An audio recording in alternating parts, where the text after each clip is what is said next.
The activities that happen from transplant to harvest play a very important role in the quality and quantity of the harvest that come out of your vegetable garden.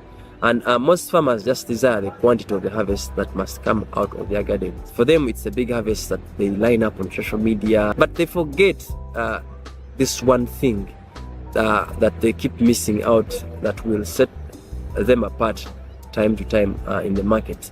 And this is the quality of the harvest. You see, if you take care of the quality of the harvest that come out of your garden, the quantity of the harvest will never be a problem. So you need to know the practices. When I say good agricultural practices, those are the practices that are involved to give you the quality. When you know the good agricultural practices, quantity is never the problem. So you need to know the practices that happen along your gardening journey, and of course, there are general practices for every vegetable farmer that must know to do timely, like weeding, mulching, irrigation, fertilization, and many more.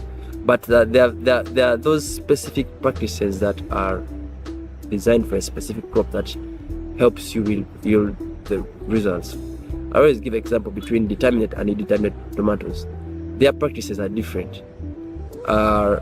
The success of indeterminate tomatoes depends. The climbing tomatoes depends more on pruning and other practices. If you don't prune the indeterminate tomatoes, the climbing tomatoes, you will not get the harvest. So you need to know how to prune them.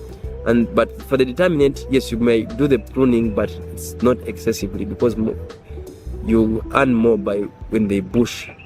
The determinate are the ones that bush around. You earn more when they continue to spread around the ground.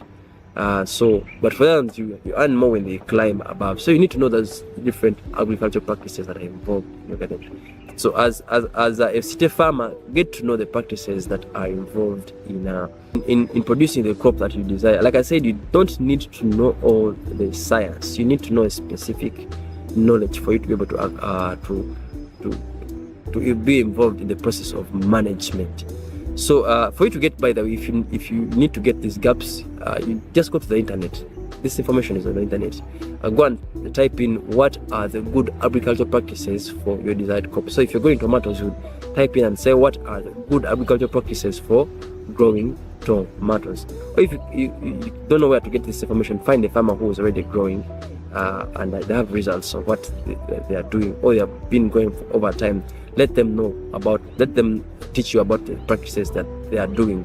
Write those things down. Get to know what activities are involved if you're going to do management.